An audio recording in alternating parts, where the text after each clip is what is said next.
Bugün 3 misafirimizle beraber olacağız.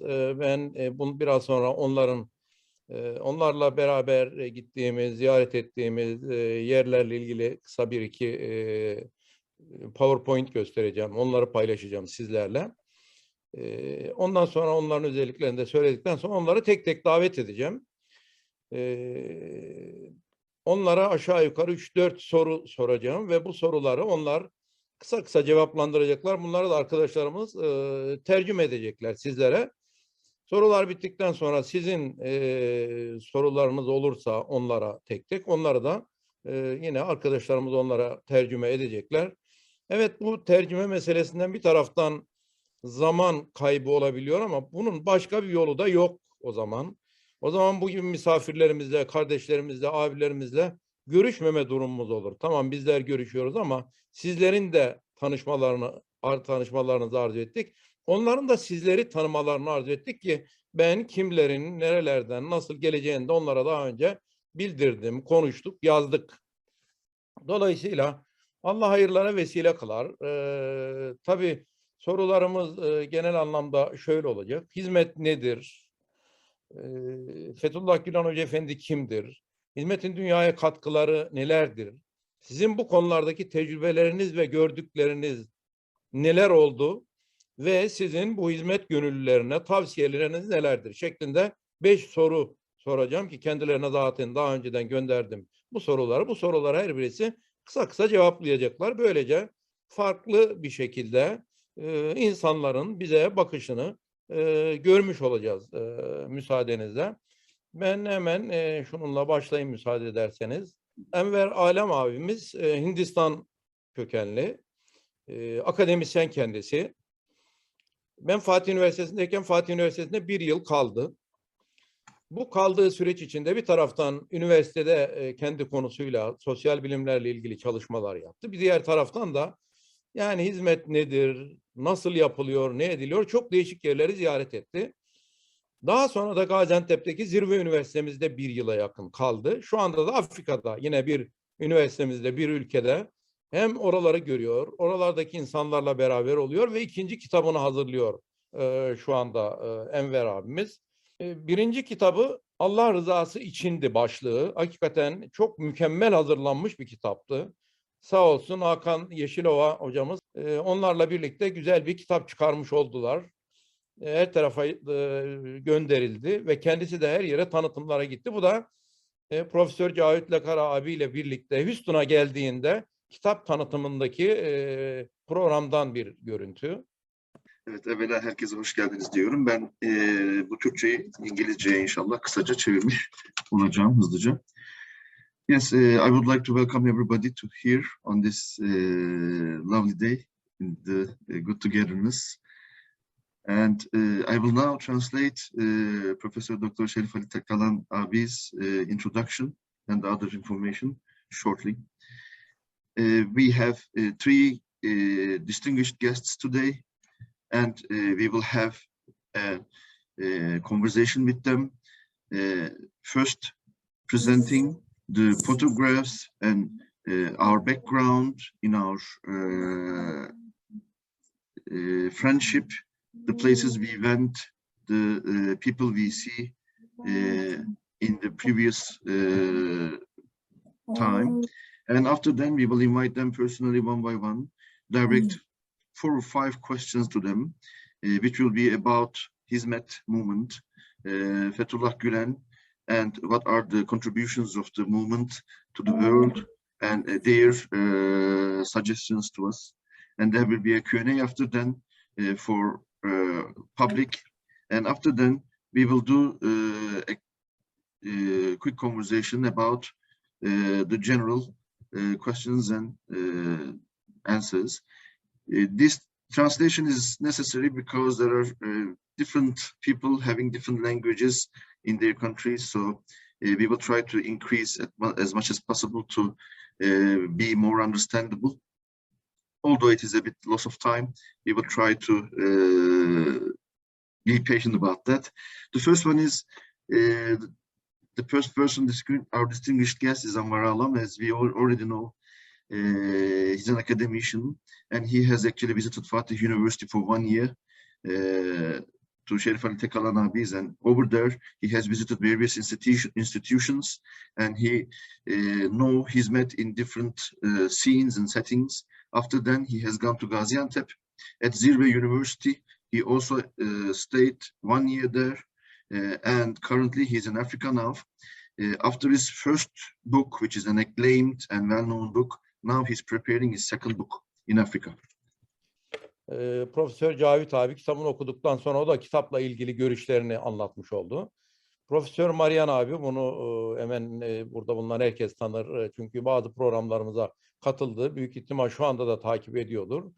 Kendisi profesör, aşağı yukarı 60 yıl önce Houston'a gelmiş.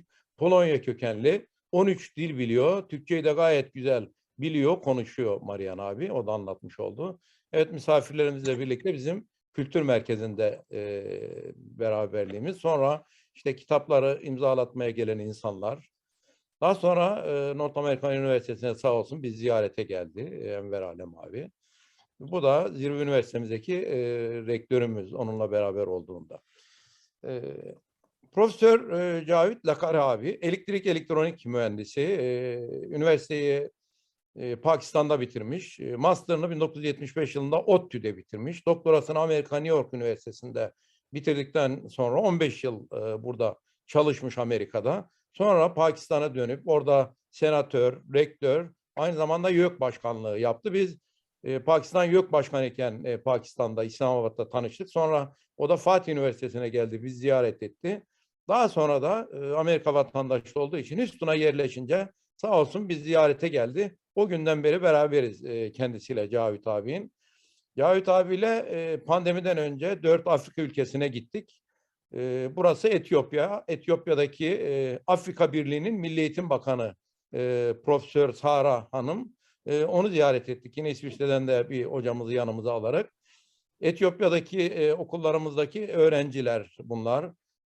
Yine onlarla beraber ziyaret etmiş olduk. Uganda'da Profesör Cavit abi ve diğer misafirlerle oradaki yine farklı yerleri ziyaret ettiğimiz gibi oranın kardinalini ziyaret ettik.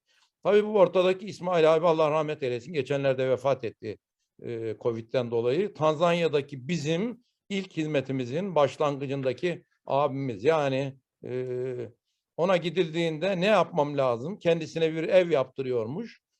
Bir villa yaptırıyormuş. Evet, buradan başlayalım. Burayı bize verin, ona okul yapalım. Hayır dememiş. Derhal olur vereyim demiş. En sağda gördüğünüz de onun damadı Alptekin. İlk giden de oydu zaten sağ olsun. Bundan önceki Tanzanya'nın Cumhurbaşkanı'nı ziyaret ettik. Tanzanya'ya gittiğimizde 4 ülkeyi ziyaret ettiğimizden dolayı. İşte burada da yine oradaki arkadaşlarımızla beraber ilk gittiğimiz sabah Nevzat Ayvacı abi diye bir abimiz vardı orada. Onu da birlikte ziyaret etmiş olduk gördüğünüz gibi. Her zamanki neşesi, samimiyeti, ihlası gördüğünüz gibi devam ediyor. Cenab-ı Hak devam ettirsin diyelim. Evet efendim. Daha sonra Cavit abi ile şunu konuştuk. Yani evet Can Paul bir kitap yazdı. Enver Alem abimiz bir kitap yazdı. Cavit abimiz de eğitim, hizmetin eğitimle ilgisi ve eğitim ve hizmet veya eğitim ve Fethullah Gülen adlı bir kitap hazırlıyor şu anda. Bu çerçevede de Houston'da yurt dışında kalmış ve ilk defa yurt dışına gitmiş, çok farklı ülkelerde kalmış arkadaşlarımızla birlikte görüşüyordu. Mesela sol baştaki arkadaşımız Nepal'de kalmış, Pakistan'da kalmış, çok değişik yerlerde. Öbür arkadaşımız hakeza Mozambik'te, Nepal, Pakistan. Öbür arkadaşımız Kazakistan'da üniversiteyi bitirmiş, Senegal şu anda bizim üniversite. Bunların tecrübelerini dinliyor, not alıyor. Aynı zamanda Cavit abi bunlardan. Bu şekildeki bunlar da o görüşmelerden, buluşmalardan, o programlardan bazısı. Bu da bu geçtiğimiz Ramazan ayında bizim üniversitemizde olup dünyanın çok değişik yerlerinden gelen, farklı ülkelerde doğmuş, farklı ülkelerde okulları bitirmiş, asgari hemen her birisi 3'er 4'er dil bilen gençleri davet ettik iftarlara. Bu iftarlarda da yine Cavit abi gibi başka misafirlerimizi de davet ettik. Bunlar da hizmet nedir, ne anlama geliyor? Hem bu gençleri dinleyerek hem bu güzel manzaraları görerek bunlara şahit oldular. Sağ olsun ev sahipleri arkadaşlarımız da bu süreçten dolayı, çoğu bu süreçten dolayı buralara gelmiş iş yapan arkadaşlarımızdı. Onlardan da dinlediler bunları. İşte gördüğünüz gibi Cavit abi de yine bunlarla beraber. Bu da ayrı bir evde, ayrı birileriyle beraber. Hasneyn abi biraz demin önce selam verdiğimiz, biraz sonra konuşmacılardan olan yine Doktor Halit abi ve diğer misafirlerimiz iftarda. İsmail Büyükşeref abi gelmişti. Onunla hizmetin ilk yıllarını, hizmet nasıl başladı, onları konuşmuş olduk. Sağ olsun İsmail abi onları anlatmış oldu. After onları alalım, we have here another distinguished guests. Yes, Professor Javad Lagari is actually a distinguished academician as well, who has a deep academic presence in Pakistan, even in Turkey and US. He has finished his undergraduate study at Pakistan, and after then he has done his master's in Middle East Technical University in Turkey, Ankara. And then he has continued his PhD and other studies in New York. After then, he has returned to Pakistan, become a senator, president of university, and after then become the higher member of the Higher Commission of Universities in Pakistan. And Şerif Ali abi and Javad Lagari, Professor Lagari, has met in Pakistan after he has returned to Pakistan, being a senator, and while he was in High Commission of Universities in Pakistan. And after then he has moved to US, Houston, and it becomes a opportunity for Professor Tekalan and Lagari to become together. Before COVID, they have done extensive visits to different destinations, including some African countries, and visited schools there and institutions there. Professor Lagari has now extensive knowledge about the educational part of Hizmet movement in different countries. And now he is preparing a book on this, so education and Fethullah Gülen in the main topic. Inshallah, we will see this book as soon as possible. Doktor Halit Kan, kendisi Amerika'da doğmuş. Babası avukat, Pakistan kökenli. Tıp fakültesini burada bitirmiş. Daha sonra Amerikalı bir kardeşimizle tanışmışlar. Onunla evlenmişler. 7 çocukları var. İkisi evli, 2 oğlu. Diğerleriyle beraberler. Tabii Ramazan boyunca hakikaten çok farklı vesilelerle bir araya geldik. Bu gördüğünüz gibi Allah nazardan saklasın Halit abinin, Doktor Halit abinin iç hastalıkları uzmanı. Ailesi, 3 kızı, 4 oğlu var. 2 oğlu evli başka şehirlerde. Şimdi bunlarla beraberler. Geçen bayram ziyaretinde de beraberdik.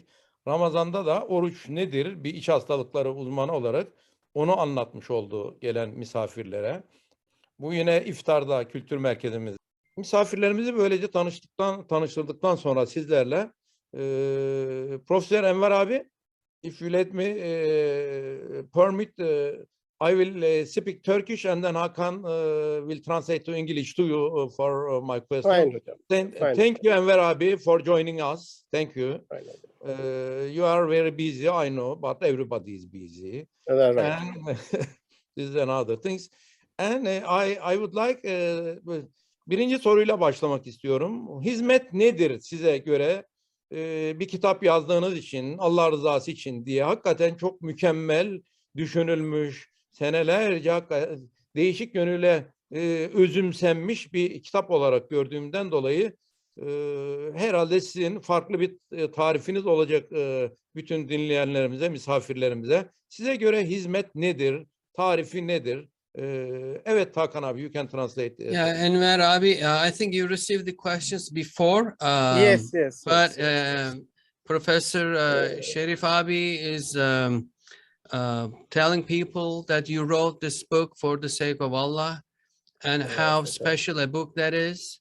So he wants you to explain what Hizmet is for you to our audience here today. That's the first question. Okay. So the floor is yours. Well, thank you, Hakan Bey. Mhm. Let me begin with very profoundly thanking for this kind invitations. Öncelikle teşekkür etmek istiyorum diyor. Enver abi, I'll be translating you So Right. I would request the sentences to be as short as possible. Yes, possible. And give Yes, some I room understand. for me to translate. Yes, yes, yes. Bunu yes. tertip Hatta- eden organizasyona teşekkür ediyorum diyor bu imkanı verdiğiniz için diyor en başta. Well, this is a very specific questions, and I have done my research on this for almost 10 years, and I'm continuously engaged. So I do believe is that as far as I'm concerned, actually, Hizmet movement for me represent 3-4 fundamental things, actually.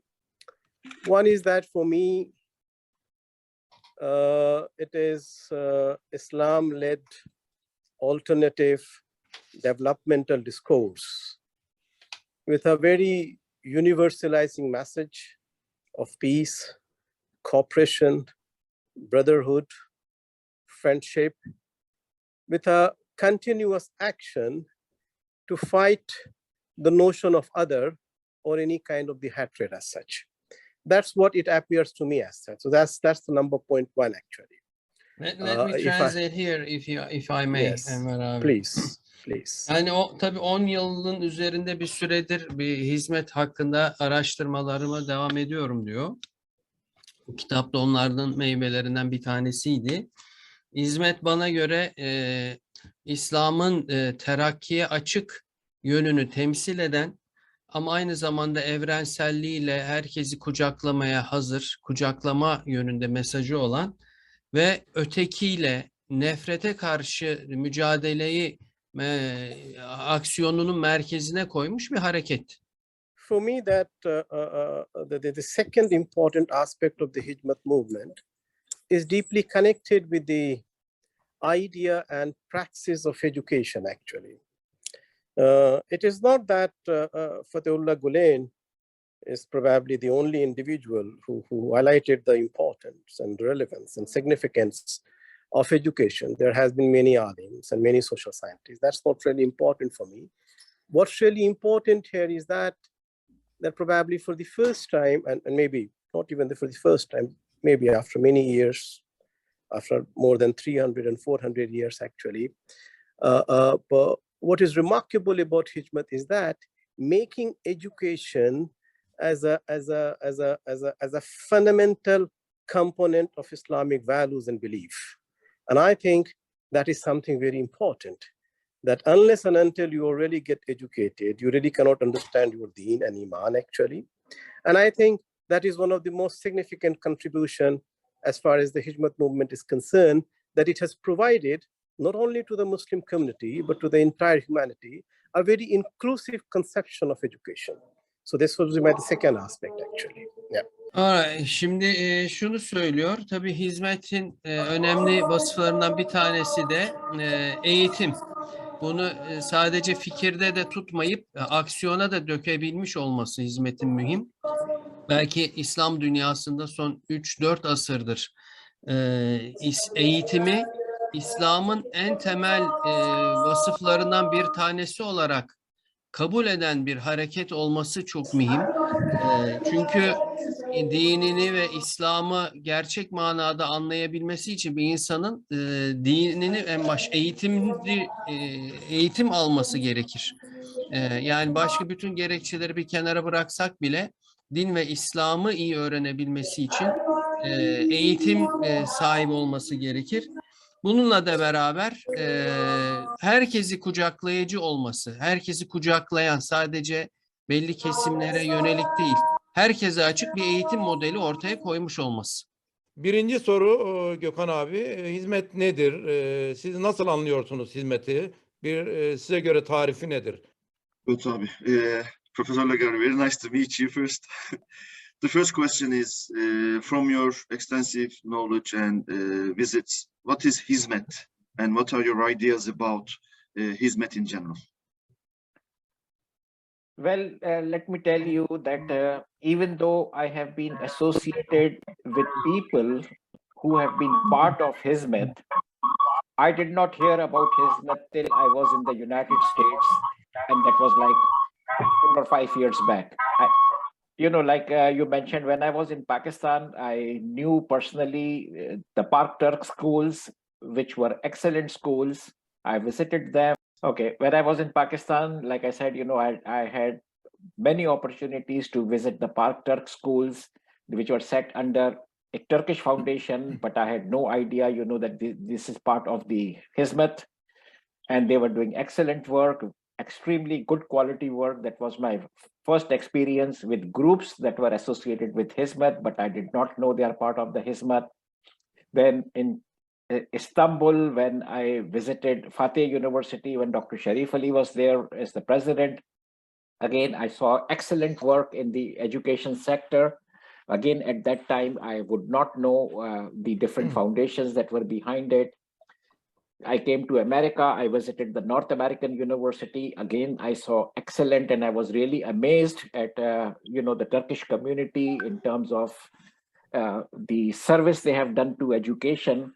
And I was very curious at that time, interested to know that how come what the Turkish community is doing to education. I could not find it anywhere else, except with the exception of a few other communities that I know of.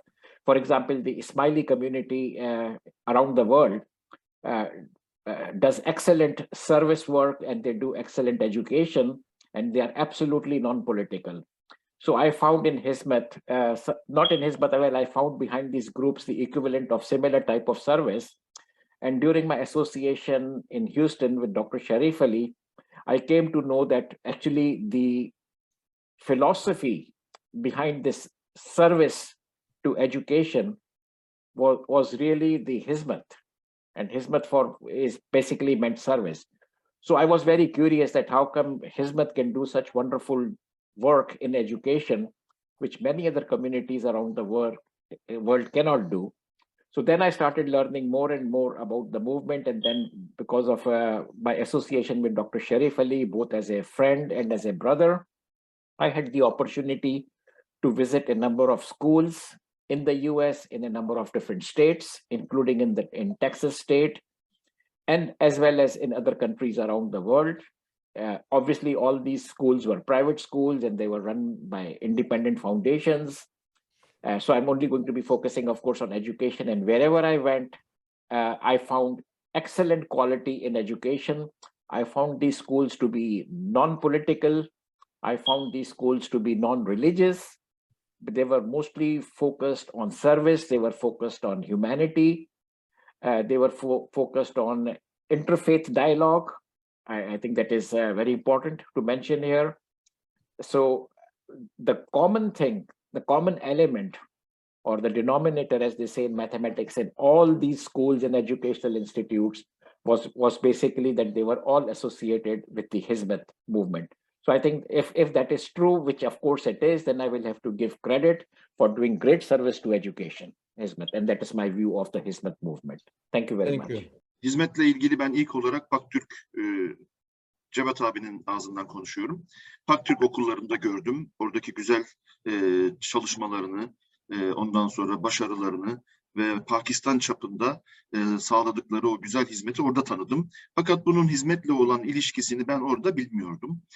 Onları bir eğitim kurumu sadece olarak düşünüyordum. Çok güzel hizmet veriyorlar idi. Bunun bağlantısını Şerif Ali abileri İstanbul'da ziyaret ettiğimde kurabildim.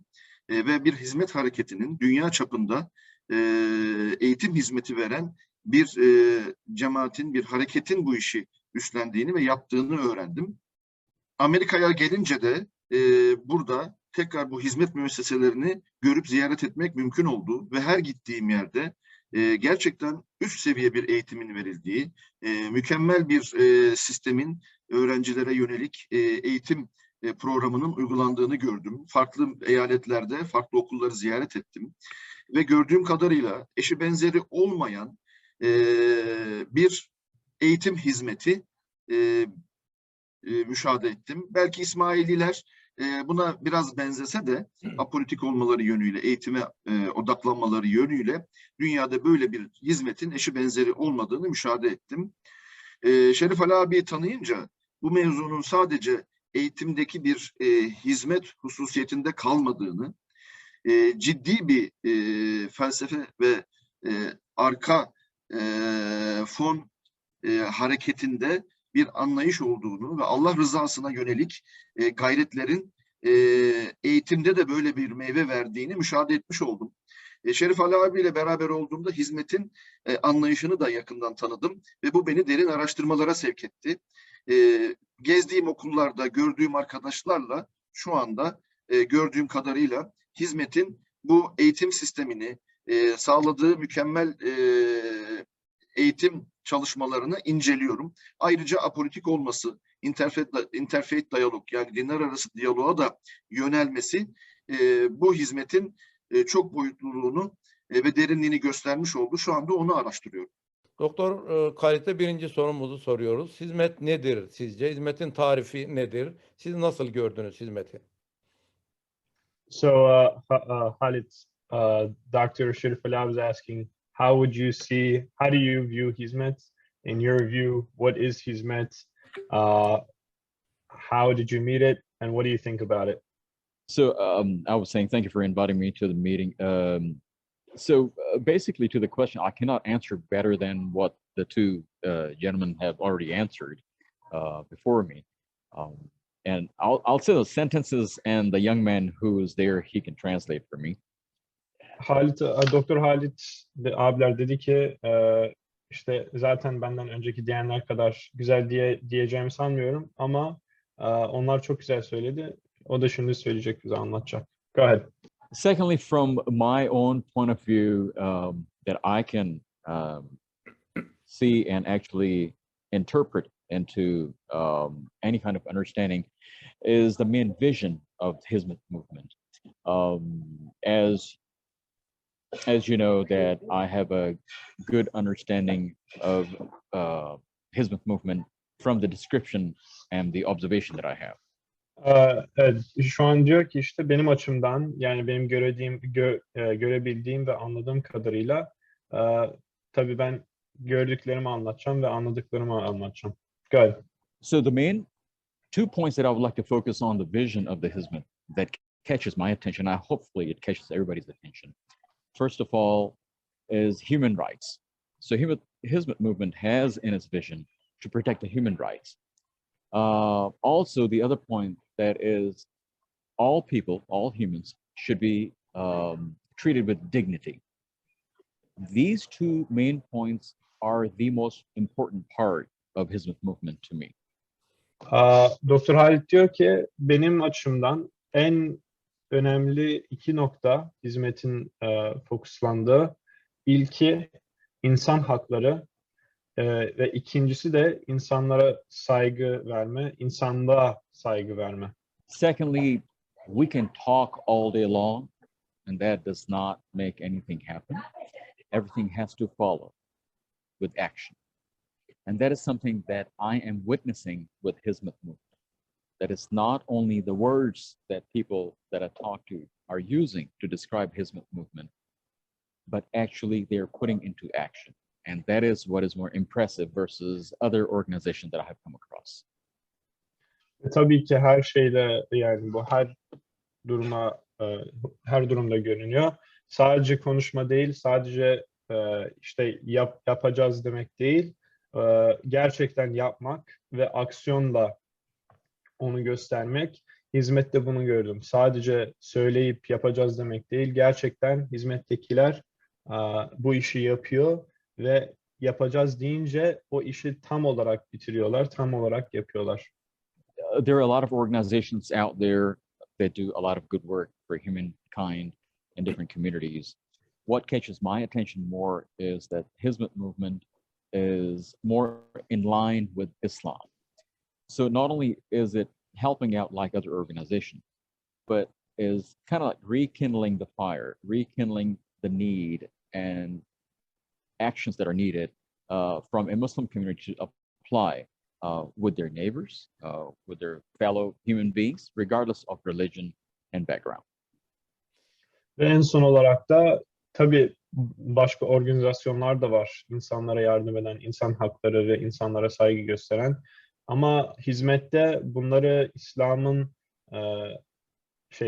İslam'ın gördüğü value'larla, onlarla beraber yaparak o işte komşun olsun veya yanındaki insanlar olsun, onlara aynı zamanda İslam'ın bu güzelliğini göstermek, İslam'ın bu güzel tarafını göstermek, hizmet bunu da yapıyor. Sadece o insan hakkı, insanlara saygı göstermek değil, aynı zamanda hizmet bunu İslam'a karşı, İslam'a saygı olarak onu da yapıyor yani.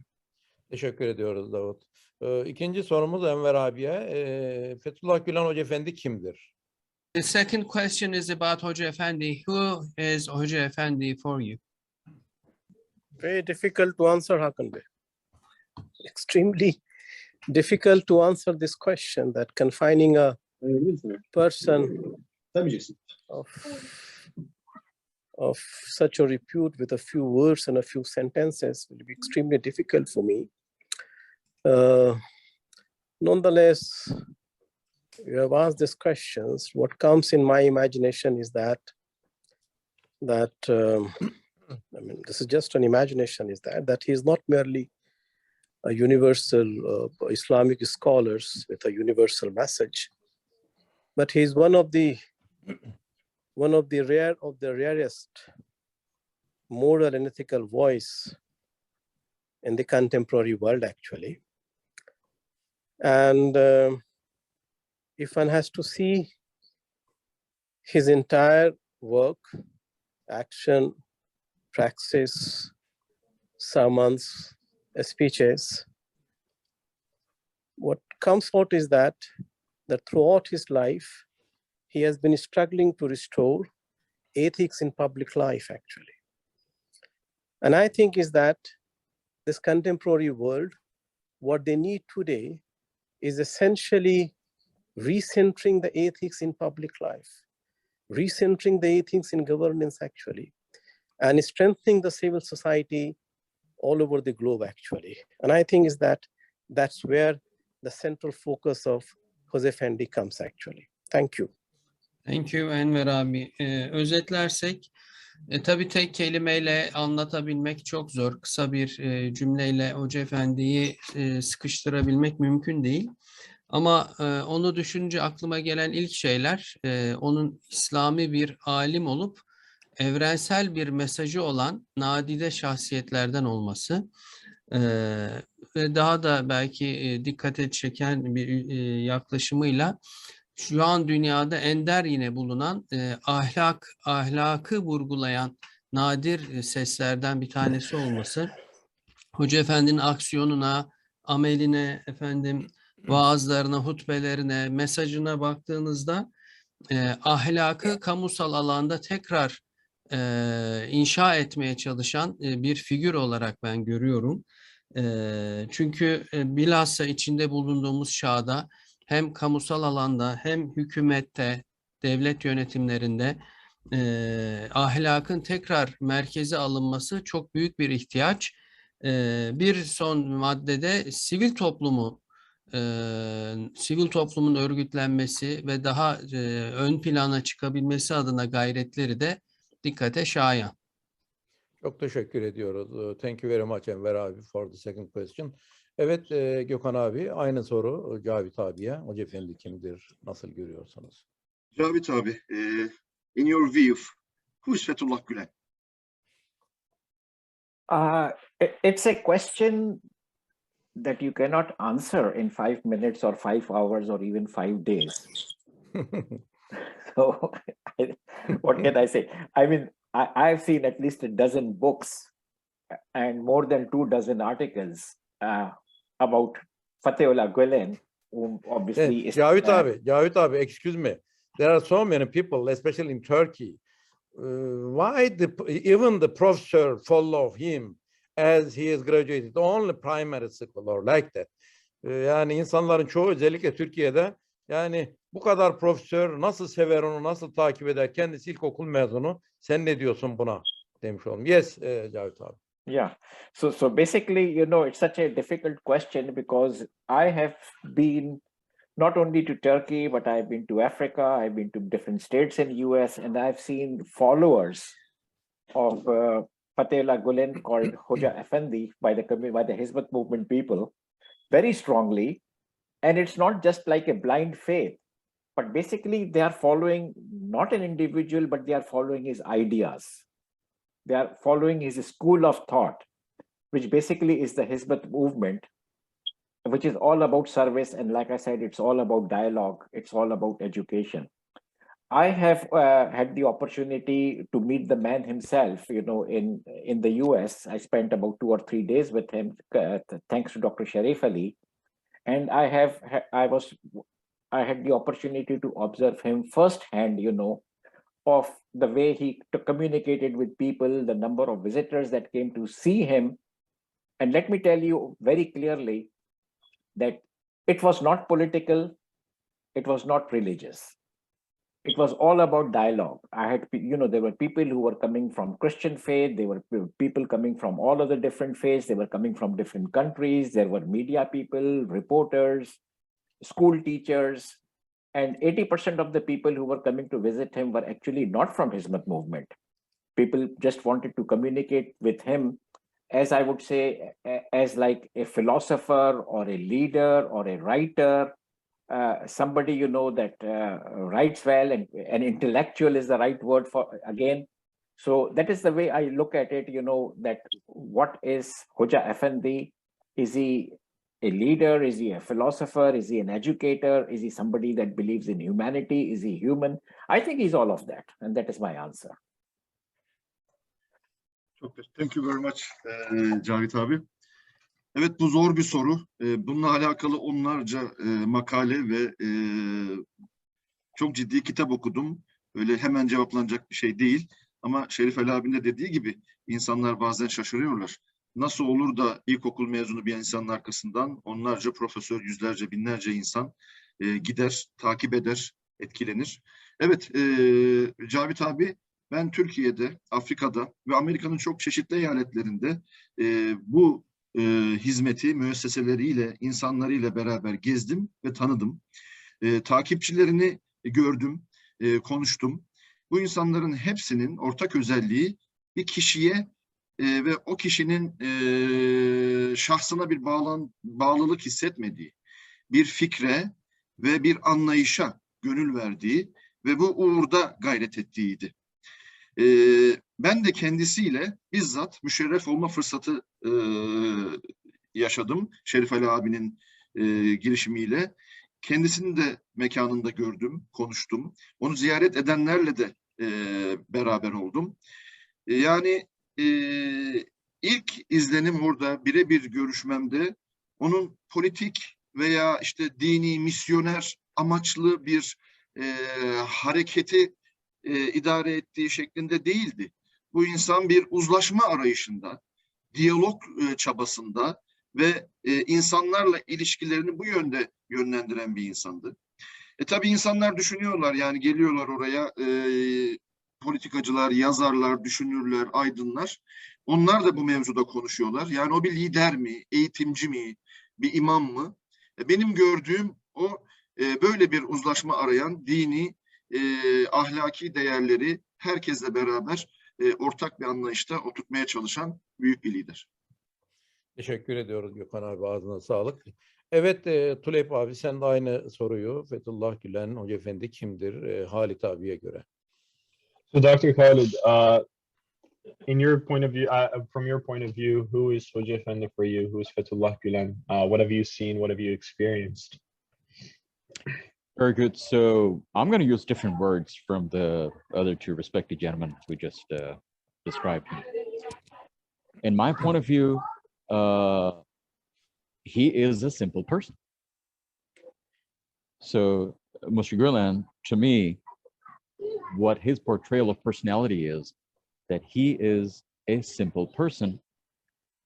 And I say that very strongly because if you look at the history of Islam, if you find the example of Rasulullah, Prophet Muhammad, peace upon him, he was also a simple person. Go ahead, you can translate. All right. Benim açımdan ben biraz değişik anlatacağım öbürlerine göre. Hoca Efendi aslında çok basit, kolay bir insan. Anlaması bence çok kolay ve dini tarihe bakınca, İslami tarihe bakınca bu öbür alimler ve Peygamber Efendimiz'de de bence böyle gözüküyor. Peygamber Efendimiz de çok basit, kolay bir insan. Yani anlaması kolay bir insandı. You can keep going. Okay. Let's give it a little bit of thought. What do I mean by that? Again, going back to the examples of Rasulullah, he never bragged about himself. He never tried to influence people or preach people, except that what he practiced himself, right? Similarly, I find Mr. Fateh Gulen that he is, with his simplicity, is practicing what he believes in. He practices the same rules and regulations and the main tenets, what Islam has taught us, to be friendly to others, to be kind to your neighbor, and increase your education. We all know the importance of education in Islam. And that's exactly what Mr. Fateh Gulen is reestablishing, to educate people. Go ahead. Ve aslında biraz düşünsek zaten görüyoruz ki Peygamber Efendimizin kendi misallerine bakınca işte Hoca Efendi de hiçbir zaman kendisini övmemiş, kendisini öven bir insan değil ve insanlara sadece kendisi yaptığı şeyleri söylüyor. Kendisi kendi yapmadığı bir şey söylemez onlara. Tam Peygamber Efendimiz gibi ve aslında dedikleri de tam olarak İslam'a uyuşuyor.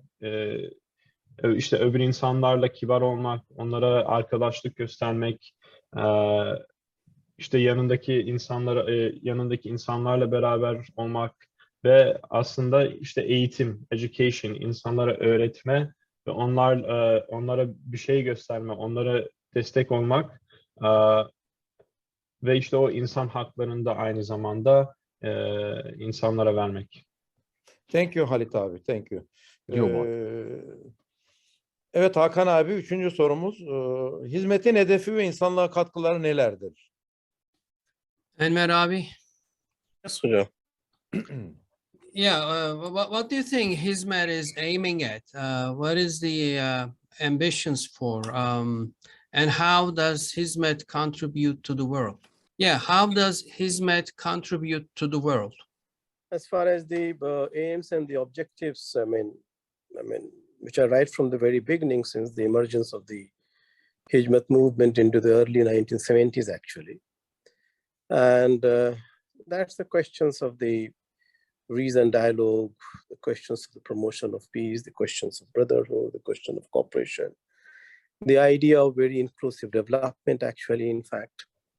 And so that's remained very central, actually. I mean, if I have to look at from this point of view, I mean, what I basically see is that if there are basically two important contributions the Hizmet has made during its 5 decades of journey, then I would certainly say is that, number one, it has really produced remarkable Gandhian human resources, actually.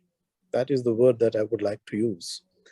A remarkable Gandhian human resources who are very much engaged to address the multifaceted problem of this world, actually, of the society, actually, of this humanity, actually, within the larger ethical, legal, and the moral discourse, actually. And if I have to, from the very Muslim point of view, if I have to see another specific contributions which the Hizmet has really made is that, and this is basically contrary to the point of view that normally prevail also among some section of the Hizmet members, is that probably Hizmet is the only kind of the Islamic movement, and I think is that has really made a very significant contributions in making a section of the Muslim community very much peaceful, very much democratic, actually. And despite what has happened in Turkey, the movement remarkably remained non-violent, actually. I mean, that's really, really remarkable. And that itself speaks, actually, that what has happened over the last 8 years since 2013, and despite massive kinds of repression, the movement has not displayed any iota of any kind of aggressiveness, actually. And I think is that these are the fundamental contribution that the Hizmet movement under the moral leadership of Hız Efendi has made to the humanity. Thank you. Yani 70'li yılların en başlarından beri, yani hizmetin başından bu yana hizmetin ana hedefleri diyalog olmuş, tesanüt olmuş, insanların, toplumların birbirine dayanışması olmuş ve bu kalkınmayı da herkesi dahil ederek yapmayı hedeflemiş hep hizmet. Hani hizmetin hedeflerini sayacak olursak en başta bunlar aklıma geliyor. Dünyaya katkısı hususunda da 2 şey söyleyebilirim diyor. Gandhi anlamında bir insan kaynağını üretmeyi başarmış hizmet hareketi. Büyük bir kitlesel bir Gandhi anlayışıyla yetişmiş bir topluluk yetiştirmiş ve bunların da hedefi insanların, yani bütün dünyanın problemlerine çözümler üretme. Bunu da yaparken insani, etik çerçevede ve de onu da söyledi, hukuki çerçevede yapmayı hedeflemiş bir hareket. İkincisi de hani İslami hareketlerden bir tanesi olup da bütün komplo teorilerini bertaraf edecek bir davranış sergilemiş olması hizmetin. Bilhassa da son 8 yıldır, yani 2013'ten beri sayacak olursak gördüğü bütün zulümlere rağmen tek fıske kimseye vurmamış olan, şiddetle mukabelede bulunmamış olan, hakikaten demokratik anlamda mücadelesini veren bir hareket olarak hem kendi hakkında hem bütün İslami hareketler hakkındaki komplo teorilerini bertaraf edebilmiş bir harekettir. Bu da çok önemli bir katkıdır diyor. What is the aim of the followers of Hizmet and Fethullah Gülen, and what is the destination they are traveling to? And what are the contributions of this movement to the world? Well, let me focus on the contribution, which actually is very major. During my association with people who belong to the movement over maybe the last many years, I have met administrators, teachers, business people, professionals, doctors, and alumni who belong to the movement, parents, even community people who are in the neighborhood, for example, or in the city, who are associated with people who belong to the Hizmet movement. The followers of Hizmet actually have made a big impact on the society and on the views of the people in terms of peace, prosperity, dialogue, interfaith, service. The movement actually has become like a role model for anybody's life that it touches, whether these are individuals, whether these are associations, or whether even these are like organizations or schools or businesses. So it has contributed a lot to humanity. It has contributed a lot to the present day civilization, and it has touched the lives of many. And like I said, in none of these cases, I have personally viewed any political, leanings of the movement. Absolutely not. They never bring up politics in Turkey. They never bring up anything that is happening out there. They only talk about how one can develop peace, tranquility, love, harmony, understanding between individuals, between associations, between organizations. And this is what has been my observation. Thank you. Thank you very much Cavit abi. Ben ilk önce katkılarına temas etmek istiyorum hizmetin dünyaya. Katkıları gerçekten çok büyük. İdarecilerle, öğretmenlerle, esnaflarla, hatta okullardan mezun arkadaşlarla veya bu meyanda onlarla ilişkiye geçen insanlarla, mesela komşularla görüştüm. Yani bunların hepsinde hizmetin çok ciddi etkisi ve oluşturduğu çok büyük bir hüsnü zan ve sosyal olarak bir değişim müşahede ettim. Bu hizmetin bütün fertleri olsun, kurumları olsun, hatta şirketleri olsun, çevrelerinde bir rol model, yani takip edilecek bir misal oluşturuyorlardı. Ve bu da toplumu ciddi şekilde etkiliyordu. Evet, katkılar devasa, sosyal olarak etkileri büyük, fakat içinde politik kazanç adına hiçbir şey görmedim. Böyle bir menfaat veya politik bir avantaj müşahede etmedim. Tek hedef, tek gayret, barış, muhabbet, uzlaşma ve beraber çalışmaydı. Dr. Hal, same question. What do you think the goal, what do you think the destination of the Hizmet movement is, and the people within the movement? Certainly. Can you all see me, by the way? Yes, yes, we can see Okay, you. very good. All right, so to me, I really believe that the core values of Hizmet movement come into play. As you all know, Hizmet itself, the word Hizmet, it comes from the word khidmet or khidma, which is to provide service. So it follows along the same criteria of the word and the terminology that is being used in the title of the movement. Go ahead, you can translate. Özetlemek istersek, hizmet kelimesi aslında Arapçada hidme kelimesinden geliyor ve tam olarak bu manasını takip ediyor. Tam olarak beraber gidiyor bu manasıyla. İnsanlara o hizmeti vermek, insanlara yardım etmek anlamı. You can go ahead. All right, so let's look at it a little bit more in deeper aspect of our lives. United States is one of the most educated country. It has extremely high number of institutions for education compared to some other countries in the world, but yet it needed help. Apart from that, United States is a very flourishing country, well-to-do per capita, but yet there is a void, there is an emptiness in people's minds and in their hearts.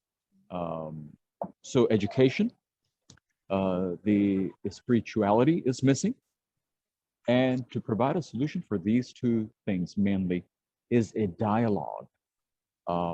And that's what Hizmet mainly establishes, first of all, by education, and focus on spirituality and the growth based upon that, and then to establish dialogue, whether it is on educational level or intercultural level that is needed to make community a better place.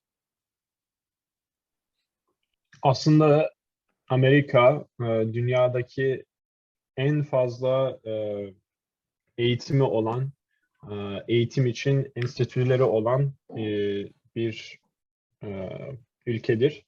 Ama bakınca aslında buradaki insanlardan eğitimi olmayan ve aslında bu ülke çok büyüyor, işte zenginleşiyor ama insanlarda aynı zamanda bir boşluk var.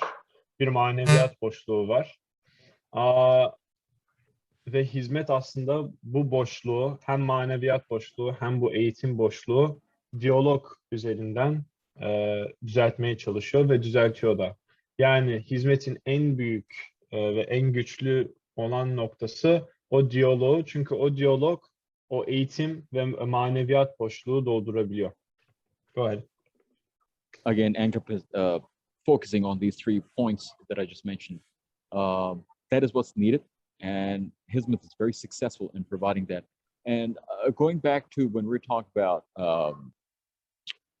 Mr. Fethullah Gulen, that is his personality that is being interpreted into the action of Hizmet, because that is what he's focusing on, to have a dialogue, to educate people, and reconnect them with the ideology that was established 1400 years ago by Islam.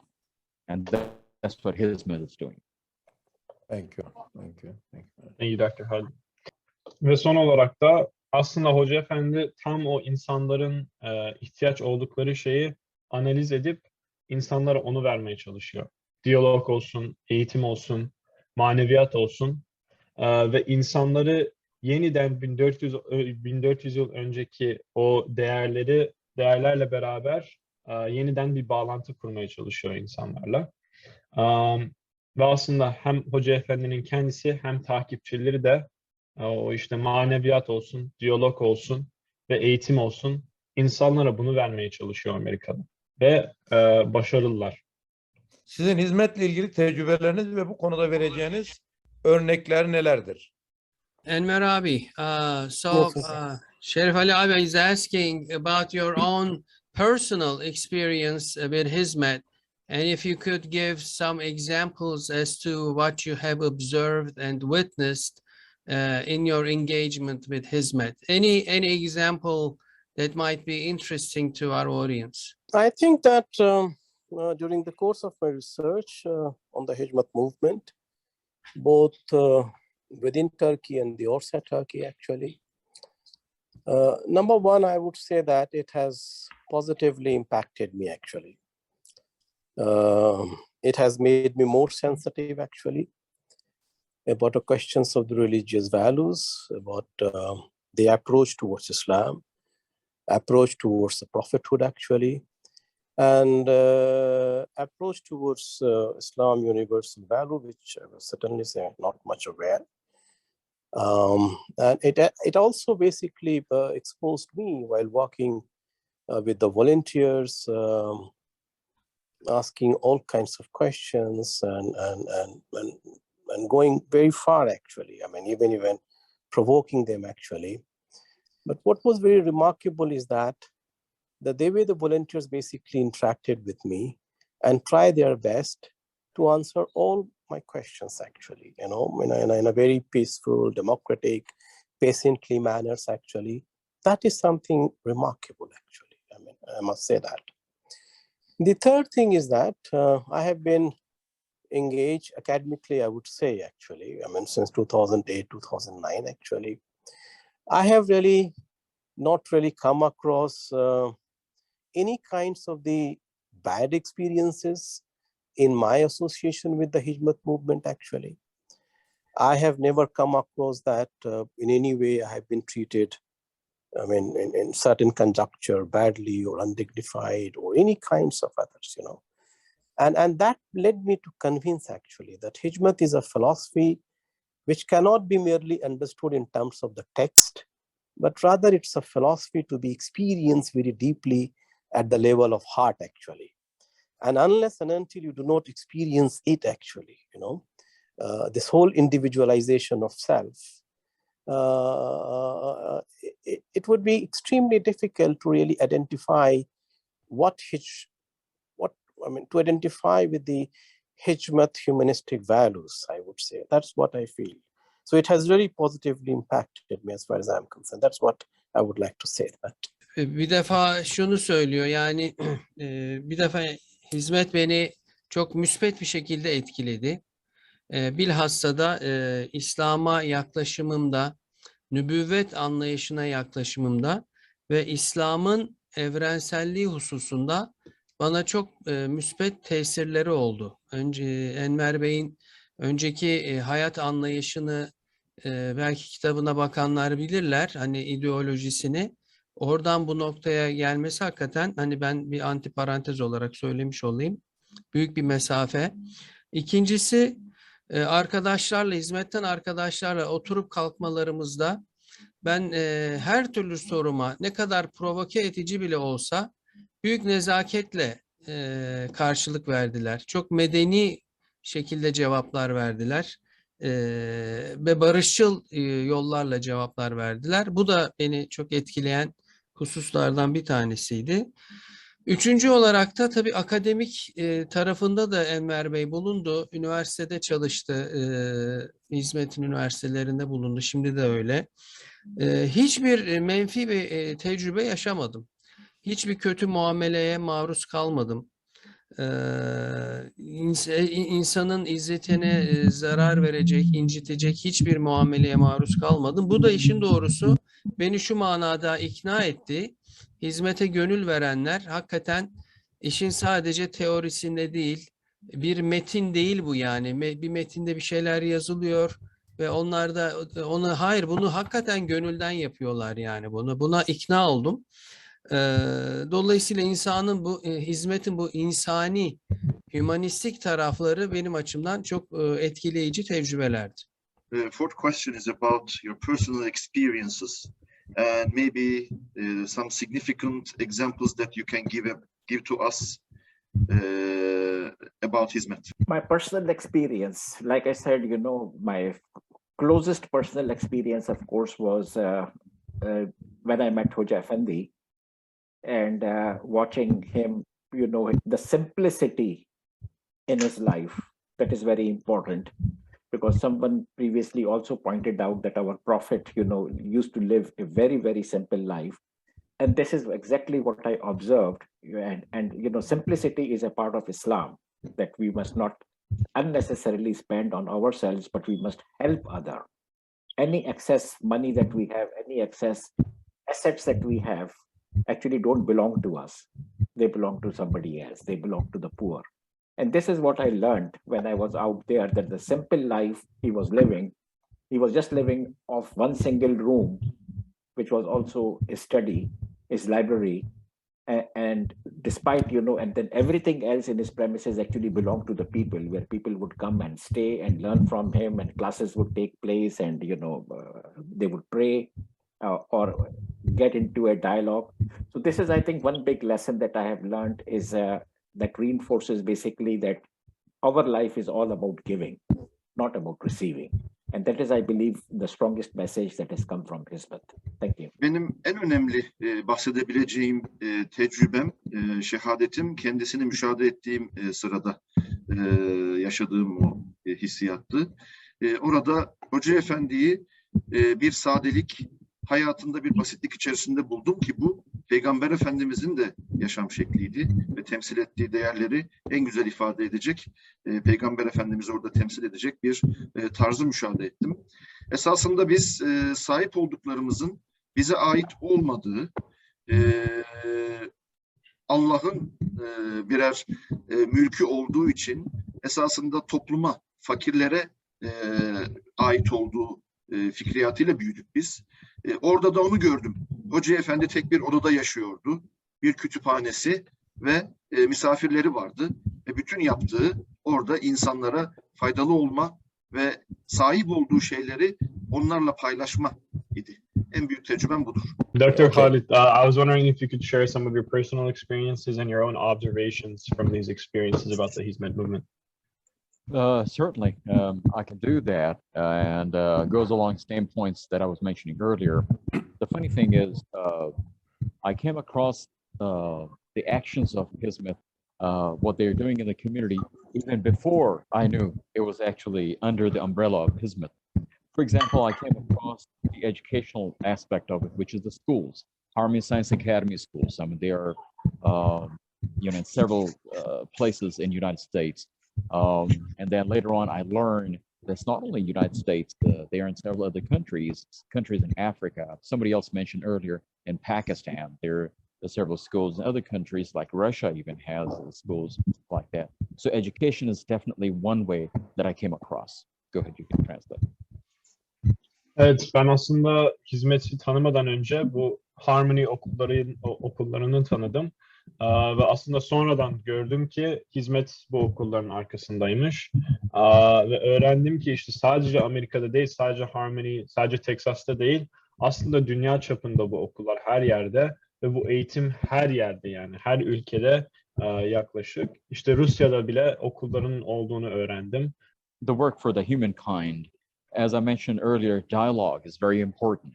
A dialogue not only helps you with the spirituality aspect of it, but also a better understanding of each other as a community. So that is something I came across as well, again, before I knew it was under the umbrella of Hizmet. I came across Turkish centers where they're having intercultural or interreligious dialogues. And I became very active in that, participated in that, presenting Islamic point of view based upon science and education. And once again, that is where Hizmet is doing excellent work, having the dialogue, and that is what I have come across. So what I have come across, not only in the United States, again, they're doing in several different countries, so have a better understanding of what the needs of a human person is and how Hizmet can help out with that. İkinci noktası da yine diyalog konusu. Ve aslında hizmet sadece bu diyalog maneviyat için yapmıyor insanlara. Aynı zamanda öbür insanları anlamak ve onlarla bir araya gelip bu dünya ne derler? Dünya salimiyeti, yani dünya barışı için bir araya geliyorlar. İşte öbür insanların kültürlerini, öbür insanların dinlerini anlamak için bir diyaloga giriyorlar. Aynı zamanda İslam'ı anlatıyorlar, fen olsun, eğitim olsun. Bu açılar içinde diyalog yapıyorlar. Ve aslında Doktor Halit'in tanışması da işte bu TCC'ler olur ve öbür Ranger Up olsun, o organizasyonlar altında ilk önce onlarla tanışıp, ama aslında onların hizmetten olduğunu bilmiyordu. Fakat ilk önce onları görüp onların işte coffee night'lar olur, başka eventler olur. Onlara katılıp da o da orada bir hizmet yapmış oldu. İnsanlara orada bir katkıda bulunmuş oldu. O diyalog açısı, yani o insanlara diyalog verme ve insanlarla konuşma. Hizmet gönüllülerine tavsiyeleriniz nelerdir? Yeah, Enver Abi, this is the last question from Yes, sir. Şerif Ali Abi. So what would you give advice? Well, given the current circumstances, what would you recommend to the Hizmet volunteers? What would your advices be? I don't think, Hujam, that I'm in a position to make any recommendation or advice. I think that Hizmet process under the moral leadership of Huzif Effendi since post-2016 has itself led down the path, actually. And we need to really understand that process itself, actually. And this is the process that making very clear that the peaceful engagement is the only way. There's no other. There is no other alternative, actually. And no matter what kind of atrocities and what kind of repression and what kind of oppression comes, the only way to deal actually is to engage peacefully and continue to enhance positive action in all walk of life, actually, whether education, whether dialogue, whether industries, whether field, whether science, whether technology. And this is what it appears to me, right from, I mean, since what has happened in Turkey, the kind of the state crackdown, and the way Hizmet has really responded, that itself basically laid down the process and advice and the recommendation, if I have to look at in terms of the participation of the movements in post-2016, actually. That's what I would like to say, actually. I am learning from that. To be honest with that, instead of giving advice and recommendation, I am learning how Hizmet itself is unfolding in post-2016. And that's where I need to really engage with that. Yani bilhassa 2016'dan beri Hoca Efendi'nin o manevi liderliğiyle yürütülen bir süreç var. Aslında en sonunda söylediğini şimdi söyleyeyim. Yani benim tavsiye vermek bir yana, bu süreçte benim öğrendiğim, hala öğrenmeye de devam ettiğim bir süreç bu. Yani bütün o yapılan zulümlere rağmen yine müspet harekete devam edebiliyor olmak, benim hala öğrenip içselleştirmeye çalıştığım bir süreç diyor. Dolayısıyla tavsiye etmeyi bırakın, ben öğreniyorum diyor hizmetten. Ama illa denecek bir şey varsa da hizmetin bu ana felsefesi olan müspet harekete, hani şiddetsiz mukabelede ne olursa olsun, yapılan zulmün haddi boyutu ne olursa olsun, şiddetsiz mukabelede bulunmak hizmetin en temel vasıflarından. Buna devam etmeyi ancak söyleyebilirim diyor. Cavit abi, this is the last questions from Professor Tekalan. What would your recommendations be to the Hizmet followers in these circumstances? My followers, my advice to basically everyone, not necessarily Hizmet followers, but any expatriate who lives outside the country, or even the Hizmet followers who are in Turkey, for example, is to integrate into the society. That is very important. Now, let me first take into the people who are living outside Turkey, people who have been supporters of Hizmet, whether it was before 2016 or it was after 2016, but they have to integrate and they have to become a part of the community, of the neighborhood, of the schools, parents, teachers association, where they go, of the business councils, of local elections, for example, local bodies, local councils. They have to become eventually local citizens. They have to adopt to the country they have immigrated to. They have to think of it as their own country. And we should learn that obviously from our own prophet who migrated from Mecca to Medina, and he made Mecca his new home without even looking back into Mecca. So this is the advice that I would have for all the expats, Turks who are living outside Turkey, whether they are able to go back to Turkey or whether they are not able to go back to Turkey, that is irrelevant. Irrespective of that, they have to become the part of the community and the society to whom they belong. Simultaneously, to the people who belong to the Hizmet movement and who are still in Turkey, Turkey is their country. They have to become a part of Turkey. They have to continue to contribute to the development, peace, prosperity of Turkey. Turkey has to play a major role in the Middle East, in Asia, around the world. And people have got to be part of all that peaceful contribution that Turkey is to make to the world. That is my advice. Thank you. Benim tavsiyem takipçilere değil, esasında herkese yurt dışına çıkmak zorunda kalmış. 2006 öncesi veya sonrası toplumun değişik kademelerinde yer almak zorunda kalmış insanların yapabileceği en önemli ve en güzel şey o topluma entegre olmak. Evet, yani toplum derken belki mahallelerine, mahalle idarelerine, insanlara, belki okul heyetlerine, yerel idarelere, o ülkenin bir vatandaşı gibi, o ülkenin bir mukim ferdi gibi her yere girmek ve o ülkeye katkı sağlamak ve toplumun içerisinde olmak.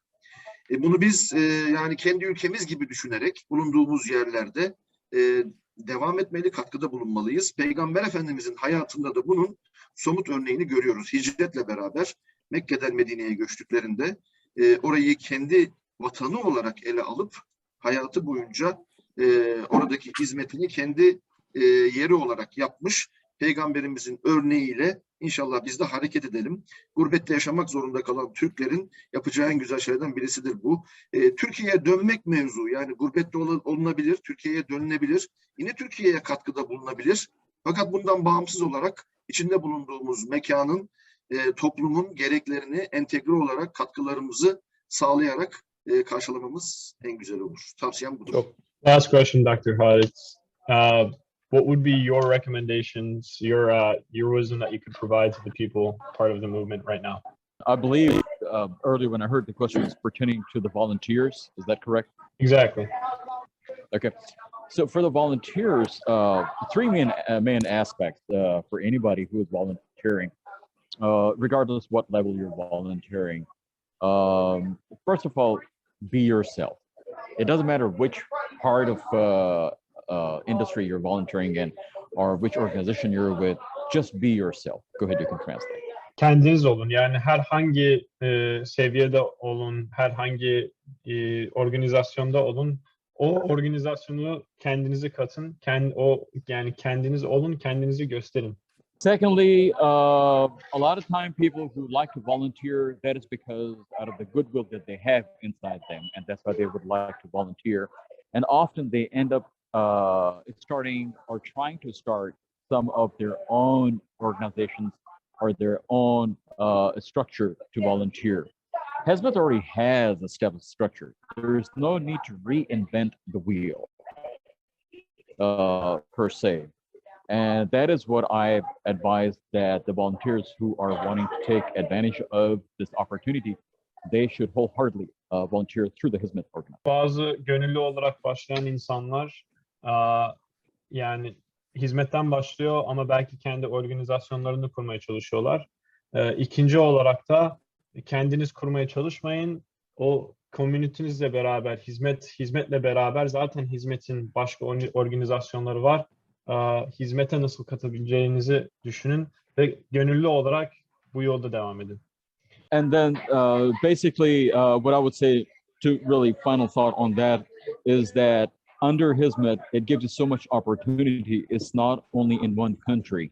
So if somebody wants to volunteer in different country at different levels, because you have schools, you can be in part of education process. There are medical centers, there are hospitals, or even if somebody just wants to volunteer or intercultural or interfaith kind of activities, they can do. Several aspects are available. So take full benefit of that. Ve son olarak da yani hizmet birçok değişik yol verebiliyor. Gönüllü olarak başka bir ülkeye hicret etmek olabilir veya başka bir organizasyonda gönüllü olarak orada çalışmak olabilir. Kendinizi değişik yerlere salın, değişik şeyler yapmaya çalışın. Bu genel konular, konuştuğumuz konular hakkında Barkat abinin dinleyicilerimize, bizlere diyecekleri, tavsiyeleri almak isteriz. Would you like to add anything around the topics that has been discussed in this meeting in terms of Hizmet, Hizmet's mission and its goals in Hoca Efendi? Would you like to add anything? Well, thank you very much, Şerif abi and all of you. I have been in contact with the Turkish community here in Houston, a lot of them, in fact, many of them. I've been visiting the Peacock Center or the Turkish Community Center. There are lots of events I held. And every time I met people, I think they are very positive, although they have had to leave their own country, which they would want to go back to, I suppose. But there was no complaints. Complaints may have been there out of frustration that they had to leave the country, but otherwise very, very positive people. I've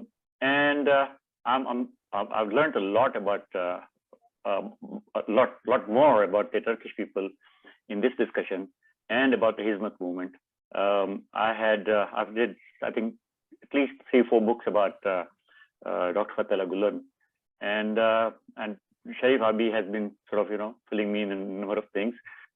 So it's a really positive experience meeting and intermingling with the Turkish community, and I've been very happy. And I think those people who are here, as one of the questions was that what can they do here, or what can they do out of the country? Well, as I think Dr. Lagari said, integrate into the community and contribute whatever you can, and that's what you learned in your Hizmet movement. Service is the humanity basically, and that's what we need to do. Thank you for including me. Ben bulunduğum yerde Houston'da Türk Kültür Merkezi ile oradaki insanlarla irtibat halindeyim.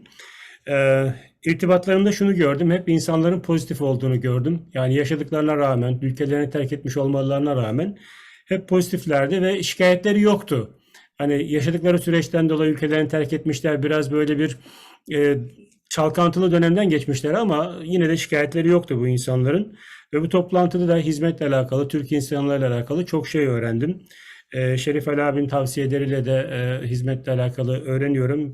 Hoca Efendi'yle alakalı birkaç kitap okumuştum. Hizmet insanları neler yapabilir sorusuna bir şey ekleyebilirim. Yani söylenenlere belki aynı olacak. Bulunduğunuz topluma entegre olun. Ya toplumun ihtiyaçlarını karşılayın. Yani hizmet demek zaten servis demek. Hizmetin manası hizmet etmek demek. Bulunduğunuz topluma hizmet edin diye tavsiyede bulunmak isterim diyor abi. Çok thank you very much Barkat abi. Dr. Hasnein, bütün bu dinlediğiniz çerçeveler içinde buradaki arkadaşlarımıza tavsiyelerinizi, tecrübelerinizi aktarabilir misiniz? Dr. Hasnein abi, welcome again. The same question comes to you as well. It's around the topics that has been discussed and the opinions and perspectives shared here. Would you like to add anything? Bismillahirrahmanirrahim.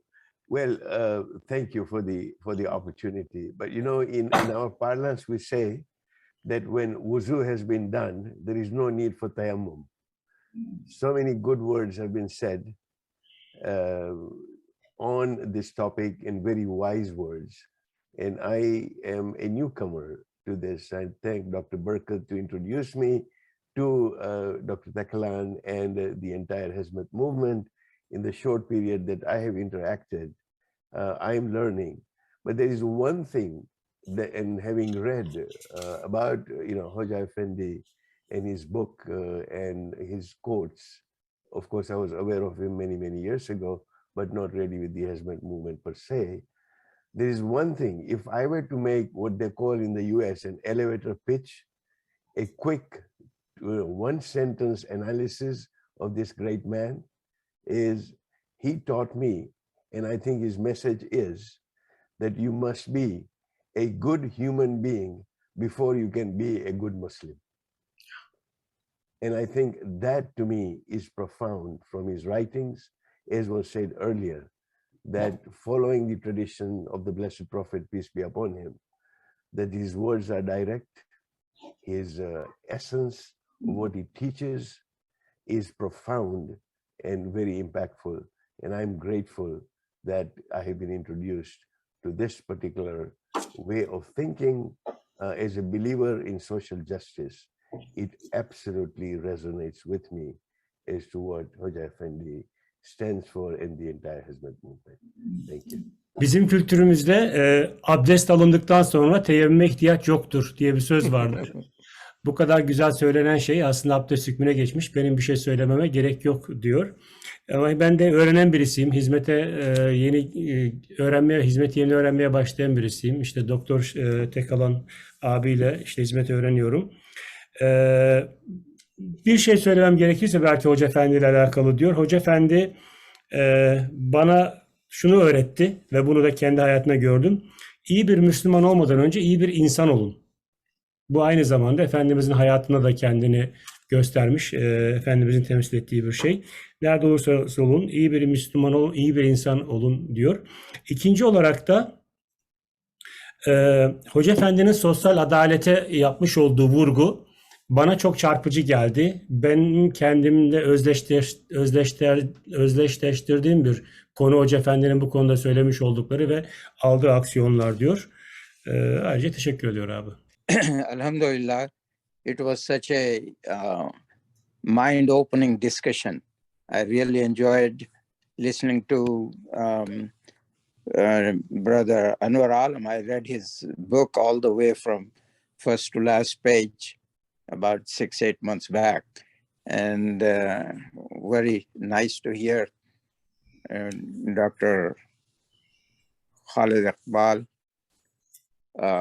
Khan and Javed Legari. Alhamdulillah, it's a good discussion. I really enjoyed that. And some of the thoughts I could give was with the association with our friends here since 2014, that what I know of Hizmet is can be given in 3 words: service, service, service. That's what Hizmet is all about. And give what you can. And first of all, what I noted that what Fatehullah Gulen's message has done is basically change the minds and hearts of the people. And that is what his message is: to love humanity, give what you can. And that is what Hizmet is all about. Although they are going through with difficult times since 2016, but Alhamdulillah, all my friends whom I have met, and some of them, they are dear to me more than my brother. Alhamdulillah, we meet quite often with them and we enjoyed their company. But what we learned is that they don't have a word of complaint about the difficulties they are going through, which is phenomenal. Alhamdulillah. And inshallah, someday you will come out of these difficulties and Hizmet will continue to work, inshallah, through these difficult times. and come out and work in a favorable environment. Thank you. Ben de konuşmacılara teşekkür ediyorum. Büyük bir ilgiyle işte Dr. Halit Kağan'ın, Cavit Bey'in ve Enver Alem'in konuşmalarını dinledim. Hatta Enver Alem Bey'in kitabını 8 ay kadar önce baştan sona okudum. Hizmeti 3 kelimeyle tarif etmek istersem hizmet, hizmet, hizmettir diyor. Yani servis, insanlığa hizmet etmektir.